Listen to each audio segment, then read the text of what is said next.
السلام عليكم في حلقة جديدة من حلقات سيف لتبسيط الذكاء الاصطناعي.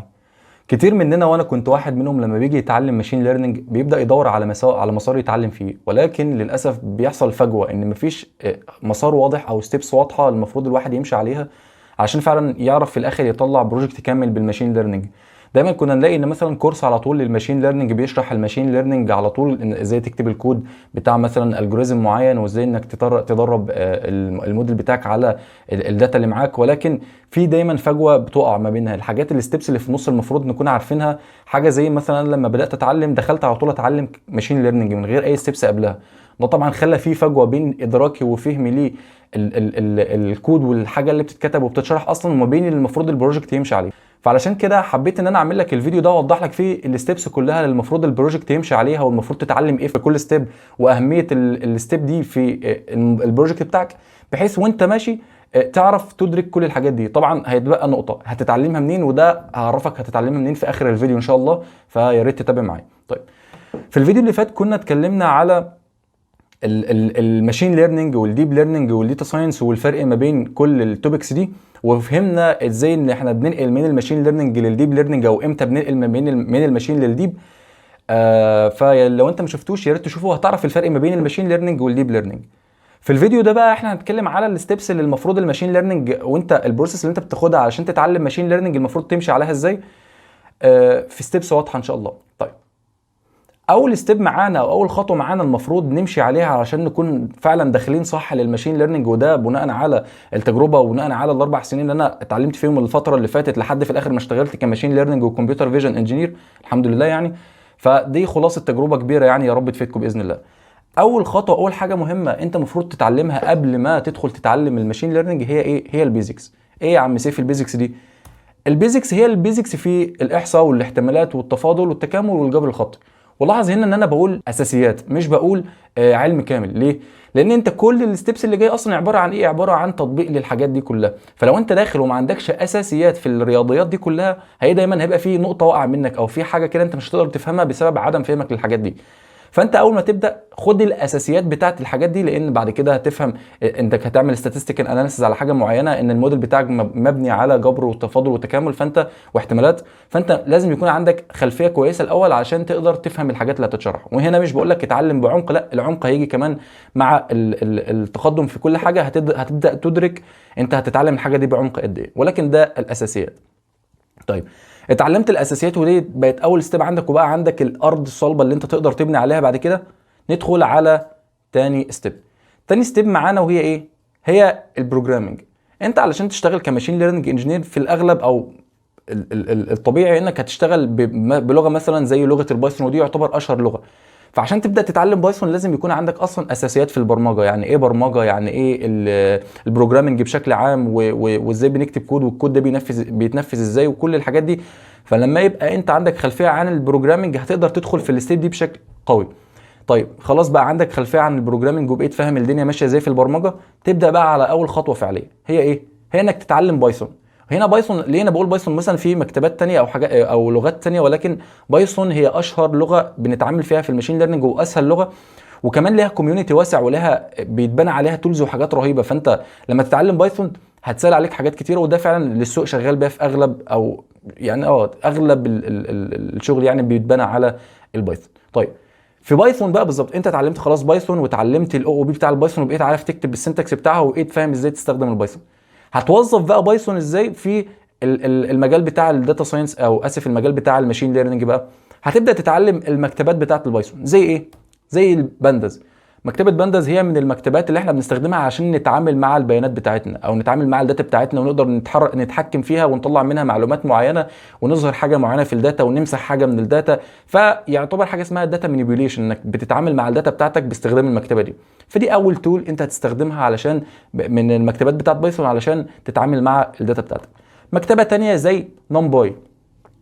نمباي دي مكتبه بنتعامل بيها عشان نعمل عمليات رياضيه على البيانات بتاعتنا، ونعمل ماثيماتكس اوبريشن، هي نفس نفس الجمله يعني، على البيانات بتاعتنا. فبتسرع علينا الاجراءات، وبتسرع علينا البروسيسنج اللي بيتم على الداتا دي. طيب، فدي مكتبه كمان.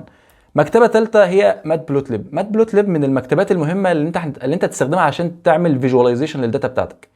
يعني انت محتاج تعمل اناليسز عشان تطلع معلومات عن طريق حاجه فيجوال، فبتستخدم مات بلوت ليب عشان تعمل لك البلوتس اللي انت محتاجها من الداتا بتاعتك، والثلاثه دول مع بعض يقدروا يطلعوا لك statistical information من الداتا بتاعتك. فكده انت بقيت فاهم بروجرامنج، وبقيت فاهم التولز اللي انت تستخدمها عشان تشتغل على الداتا بتاعتك. يعني انت معاك دلوقتي اساسيات، ومعاك بروجرامنج نولوجي كويسه، وفاهم بايثون والمكتبات بتاعتها اللي هتستخدمها بعد كده في المستقبل. فانت بقيت راجل جاهز بالاسلحه بتاعتك اللي تقدر تدخل بيها الخطوات اللي جايه. طيب دي التولز بتاعتك. بعد التولز هندخل في ايه بقى؟ ندخل في التنفيذ فعليا، وهنا بنتكلم على التكنيكس. يعني ايه؟ انا بقى محتاج بالتولز بتاعتي ديت اللي انا اتعلمتها زي بايثون ونمباي ومات بلوت ليب، ان انا اعمل داتا بريبريشن وداتا بري بروسيسنج على الداتا بتاعتك.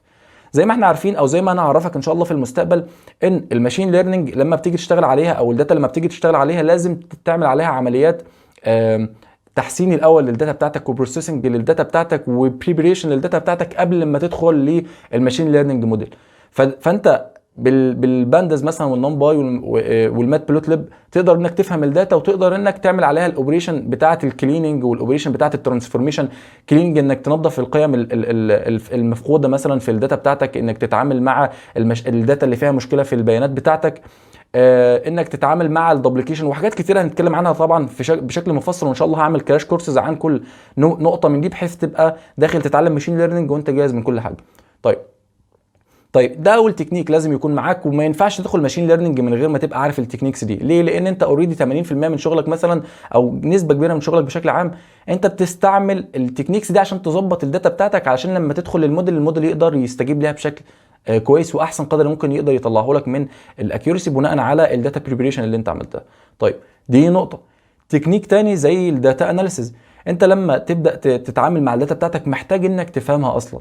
احنا ممكن نحول الداتا اناليسيز دي للاكسبلورتي داتا اناليسيز، انك تفهم الداتا بتاعتك بتدل على ايه، وايه المعلومات اللي فيها، تقدر تطلع اهميه كل فيتشر من الفيتشرز اللي عندك، تقدر تفهم انهي حاجه مهمه وانهي لا، ايه المشاكل اللي موجوده في الداتا في الداتا بتاعتك. تقدر كمان تطلع معلومات احصائيه او تقرير معين من الداتا بتاعتك قبل ما تدخل على الماشين ليرنينج موديل، فيبقى عندك المنظور الكامل للمشكله بتاعتك، وتبقى قادر تتعامل معاها بالشكل المناسب ليك او مناسب للمشكله. طيب ده تكنيك تاني. تكنيك تالت وهو الفيتشر انجينيرنج. في الماشين ليرنينج لما بنيجي نبني بروجكت، احنا بنبقى الفيتشر مثلا بيبقى بالالاف، 1000 فيتشر، 2000 فيتشر، فانت محتاج تقلل الفيتشرز دي بطريقه ما، بحيث ان الموديل بتاعك يركز على الفيتشر المهم بس، وكل لما تقللوا الفيتشر كل لما الموديل ممكن الاكيورسي بتاعته تعلى. زي ان احنا مثلا ندمج بين اكتر من فيتشر في فيتشر واحد عشان نطلع يبقى الفيتشر الواحد ده بيدل على 2 او 3 فيتشر. زي ان احنا نعمل فيتشر سيلكشن مثلا، ان احنا نشيل الفيتشرز اللي ملهاش اهميه او ملهاش قيمه قويه في البيانات بتاعتنا. كل دي حاجات احنا بنستعملها اصلا عشان نجهز الداتا بتاعتنا للموديل. يعني كل اللي فات ده احنا بنعمل ايه؟ بنستعد عشان الموديل بتاعنا يتبنى، او ان احنا نبني البروجكت بتاع الماشين ليرنينج كماشين ليرنينج بقى التكنيكس بتاعتها. طيب دي كلها تكنيكس انت محتاج تتعلمها قبل ما تدخل تتعلم الماشين ليرنينج. وهنا انت تقدر تبني بروجكتس كتيره بقى في الحته دي، انك ازاي تعمل مثلا تطبق التكنيكس بتاعت الفيتشر انجينيرنج على الداتا، انك تعمل داتا اناليسيز، انك تعمل داتا بروسيسنج وبريبريشن وتطبق التكنيكس بتاعتها. فكل دي بروجكتس تقدر تطلعها من الستيب دي. طيب بعد كده ندخل في الستيب بقى الجديده، وهي ايه؟ هي الماشين ليرنينج. تخيل ان احنا فضلنا واخدين 4 أو 3 ستيبس قبل ما ندخل للماشين ليرنينج، وده المنطقي وده الصح. لان بقى لما تيجي تدخل هنا هتدرك ان اللي فات هو ما هو الا تكمله او اساس لابد منه قبل ما تدخل للماشين ليرنينج، وهو يعتبر شق رئيسي من البروجكت مش الموديل في النهايه لوحده يعني. طيب الستيب دي بقى جواها ستيبس مختلفه او ستيبس صغيره. زي ايه؟ عشان تتعلم ماشين ليرنينج كويس بقى لازم تدخل في موضوع الماثيماتكس بتاعه الاي اي في الماشين ليرنينج. يعني انا قلت لك في البدايه انك هتتعلم الاساسيات بتاعه الرياضيات والاحصاء والاحتمالات. هنا بقى لا، انت هتتعلم بشكل متعمق اكتر الجبر الخطي فور ماشين ليرنينج مثلا، والكالكولاس التفاضل والتكامل والاحتمالات، عشان انت هتبقى المودلز بقى. تعالى بقى افهمك الحته دي لازمتها ايه. المودلز بتاعه الماشين ليرنينج اصلا مبنيه على حاجتين، يا اما جبر خطي، انك مثلا موديل زي اللينير ريجريشن مثلا مبني على المعادله الخطيه، فانت بيستخدم فيه الجبر الخطي. فلو انت مش فاهم الجبر الخطي مش هتبقى قادر تفهم الموديل ده بيتدرب ازاي. ومبنيه على الاحتمالات، ان هو مثلا موديل مبني على احتمالات معينه. طيب والكالكولس بقى والتفاضل والتكامل. التفاضل والتكامل بيستعمل في التحسين بتاع الموديل. الموديل بيتدرب، بعد كده بيقيس الدقه بتاعته، بعد كده بيروح يحسن من ادائه. هيحسن من ادائه دي بايه؟ بالتفاضل والتكامل. فكل دي انت محتاج بقى تتعلمها بشكل متعمق اكتر بحيث تقدر تستفيد منها في الماشين ليرنينج. ده اول جزء.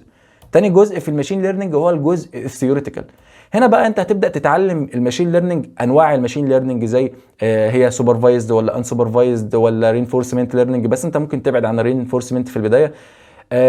ازاي بقى مثلا حاجه زي السوبرفايزد الموديل ده، ايه المودلز الموجوده جواه الموديل، كل موديل بيتبنى ازاي، كل موديل بيحسن من بيتدرب ازاي وبيقيس دقته وبيحسن منها ازاي، ايه التكنيكس الموجوده علشان نقيس الدقه، وايه ازاي الموديل ده بيعمل اوبتمايزيشن للليرنينج بتاعه علشان يعلي الدقه بتاعته. فكل ده انت بتتعلمه بشكل ثيوريتيكال، بتفهم بقى الموديل البروسيس بتاعته كلها بتمشي ازاي كشكل ماثيماتكس. انت بقى بتتعلم الرياضيات وبتشوف الرياضيات شغاله جوه ازاي، والستبس بتاعت البروجكت بشكل نظري. طيب اتعلمت الحاجات دي، والحاجات دي مهمه جدا قبل ما تدخل للجزء اللي انا هتكلم فيه دلوقتي. ليه؟ لان انت هتبقى قادر بناء على فهمك للحاجات دي انهي موديل احسن، وانهي تكنيك احسن، وانهي حاجه هتستخدمها وانهي لا، وتبقى فاهم الحاجه من جوه الموديل نفسها بتمشي ازاي، فتقدر تعدل فيه وتطور فيه زي ما انت عاوز. ثالث جزء بقى هو انك تبني الكود، انك تكتب الكود بقى بتاع البروجكت بتاعك. انك بقى تتعلم هنا مثلا هتبدا تتعلم المكتبات الخاصه بالماشين ليرنينج زي اس كي ليرن. المكتبه انت هتستعملها علشان تستدعي لك المودلز على طول اللي انت لسه متعلمها في الستيب اللي انا لسه شرحها من شويه. انك مثلا عاوز تعمل موديل سبورت فيكتور ماشين، اي موديل يعني، فانت هتروح تعمل ايه؟ هتستدعي اس كي ليرن وتجيب الموديل ده منها. فالمكتبه دي هتسهل عليك التعامل مع المودلز، وانك تجيب المودلز، فهتوفر عليك حاجات كتير بدل ما تبني انت الموديل فروم سكراتش، ولكن انت فاهم الموديل ده بيتبنى ازاي او فاهم هو بيتعلم ازاي. كمان هتجيب منها بقى الحاجات الخاصه بالاكيورسي يعني كل البروسيس دي. فهي دي مثلا انت في البراكتس هتبدا تتعلم اول حاجه المكتبات اللي انت هتستخدمها. تاني حاجه تبدا بقى تشوف تطبيقات عمليه على الماشين ليرنينج، تشوف بقى ازاي الناس دي بتشتغل على البروجكت من اول بقى الداتا بريبريشن وبروسيسنج لحد اللي هو يطلع الموديل في الاخر داخل له الداتا بعد ما تجهز وتعمل لها فيتشر انجينيرنج وكل الحاجات اللي احنا لسه شرحناها من شويه. ده اخر جزء. المشكله بقى اللي احنا بنقع فيها اصلا هو ان احنا بندخل على الجزء ده غالبا بنوقع 3/4 الستبس اللي انا شرحتها في الاول وندخل على الجزء ده على طول. فبيحصل ايه؟ فبيحصل فجوه كبيره. اول حاجه انت ما بتبقاش مدرك اهميه الماشين ليرنينج ولا مدرك اصلا اهميه الكود اللي انت بتتعلمه، لان في الاخر ممكن 5 اسطر كود يخلوا لك الموديل يتعلم، ولكن هل بقى الموديل هيتعلم من ال5 اسطر كود دول؟ اطلاقا. ده انت في حاجات لازم تعملها في الاول عشان الموديل ده ال5 اسطر دول يشتغلوا بصح. غير كمان انك بعد ما بتبني الموديل الموضوع ما بيقفش لحد هنا، ده انت في بعد كده بتعمل حاجه بقى اسمها هايبر بارامتر تيوننج. انك ازاي مثلا بقى الموديل بتاعك ده هتحسنه وهتظبط من الهايبر بارامتر اللي جواه علشان يعلي الدقه بتاعته. تبقى فاهم انت بقى، لو انت مش فاهم اصلا الموديل ده مبني ازاي مش تبقى قادر تتعامل مع الهايبر بارامترز دي. فانك تعمل تحسين للموديل بتاعك وانك تعلي الدقه بتاعته، ازاي اصلا تدمج بين اكتر من موديل مع بعض. فكل دي حاجات انت مش هتتعلمها الا لما تعدي على الستبس اللي فاتت دي والستبس اللي هتبقى جايه كمان. طيب لحد هنا كده انت بقى تقدر توظف الماشين ليرنينج كبروجكتس في اكتر من اتجاه بقى، في انك مثلا تشتغل ريجريشن بروبلمز، انك تشتغل كلاسيفيكيشن بروبلمز، انك تشتغل كلاسترنج بروبلمز. وهنا بقى الموضوع متشعب، يعني هنا مثلا بقى كل داتا بيبقى لها التعامل الخاص في البريبريشن بتاعها والبروسيسنج بتاعها والفيتشر انجينيرنج والديلينج ويز الداتا بشكل عام، وليها المودلز اللي هتستخدمها وليها التكنيكس اللي هتطبق بيه. اوقات انت مثلا ممكن تتجه ناحيه التايم سيريس اناليسيز او حاجات زي كده، بس بشكل عام كل اللي فات ده هيأسسك او هيأهلك انك تقدر تشتغل كبروجكت، تطلع بروجكت في الاخر كتراديشنال ماشين ليرنينج. طيب هنا بقى يتبقى حاجه. في الفيديو اللي فات زي ما كنت قلت لك، انا قلت لك في نقله بتحصل ما بين الماشين ليرنينج للديب ليرنينج. يعني ايه؟ يعني انا خلاص هاجي عند نقطه معينه هحتاج بقى ان انا هحول من الماشين ليرنينج للديب ليرنينج. انا كنت شرحتها في الفيديو اللي فات بس اقولها لك بشكل سريع. هي ايه؟ هي ان حجم الداتا بقى كبير، فاحنا مش قادرين نتعامل مع الداتا دي كلها ونطلع اكيورسي بناء على الداتا دي كلها. يعني المليون عندي بيديني اكيورسي 95%، وال2 مليون بيدوني اكيورسي مثلا 95.5% او 96، فمفيش فرق كبير. فاحنا هنا عملنا اهدار للموارد اللي هي الداتا. فدي اول نقطه. تاني نقطه هي الانستراكشرد داتا، انك تتعامل مع الصور والتكست والفيديوهات والصوت، فكل دي unstructured داتا. فالماشين ليرنينج لو انت جيت تشتغل عليها كده هتدخل في مرحله جديده بقى هتاخد وقت كبير قوي في انك تعمل الفيتشر انجينيرنج على الداتا دي عشان تطلع في الاخر الداتا جاهزه للماشين ليرنينج موديل، مجهزه بشكل روز في كولومز. فدي كلها ستيبس صعبه جدا ومش هتبقى كويسه. فهنا الديب ليرنينج دخل بقى. طيب هتتعلم بقى الديب ليرنينج وهتلاقي التطبيقات بتاعته. الديب ليرنينج ده بقى مش هتكلم في الرود ماب بتاعته، يعني الموضوع هيكون مبني على اصلا فهمك للماشين ليرنينج. الديب ليرنينج بقى هتبدا تدخل في حاجات خاصه بالنيورال نتورك وازاي الاركتكتشرز دي بتتبنى، وازاي بتتعلم، وازاي بتظبط بقى كل الحاجات بتاعتها. فدي حته مش هتكلم عنها دلوقتي. وبعد ما بتتعلم الديب ليرنينج وبتفهم النيورال نتوركس بتتبنى ازاي وبتتدرب ازاي، هتلاقي بقى عندك شقين من الداتا بتاعتك، شقين من المسارين اللي انت ممكن تمشي عليهم بعد الديب ليرنينج. شق وهو الكمبيوتر فيجن، وده اللي انا مشيت عليه واشتغلت بيه، وشق وهو الان ال بي. كل دول وليهم بعد كده اصلا الرود ماب الخاص بيهم. يعني عشان تتعلم بقى كمبيوتر فيجن محتاج تفهم بقى ازاي بيتعمل ايمج بروسيسنج، وايه اصلا شكل الداتا الفيجوال ديت، سواء صور او فيديوهات شكلها عامل ازاي، والتعامل معاها ازاي، والبروسيسنج بتاعها عامل ازاي، وازاي تبني توظف الديب ليرنينج في الحته بتاعه الفيجن. ده جزء. طيب الجزء الثاني هو انك بقى الديب ليرنينج عشان تتعامل مع التكست، انك تتعامل مع الفويس، دي شق تاني، وازاي بقى تبني الاركتكتشر اللي تتعامل مع النوع ده من البيانات، فده جزء تاني، وازاي تعمل تكست بروسيسنج او فويس بروسيسنج، فده نوع تاني. تاخد بقى مسار من دول وتروح تشتغل بيه. انا خدت الكمبيوتر فيجن ورحت اشتغلت بقى كماشين ليرنينج وكمبيوتر فيجن انجينير الحمد لله.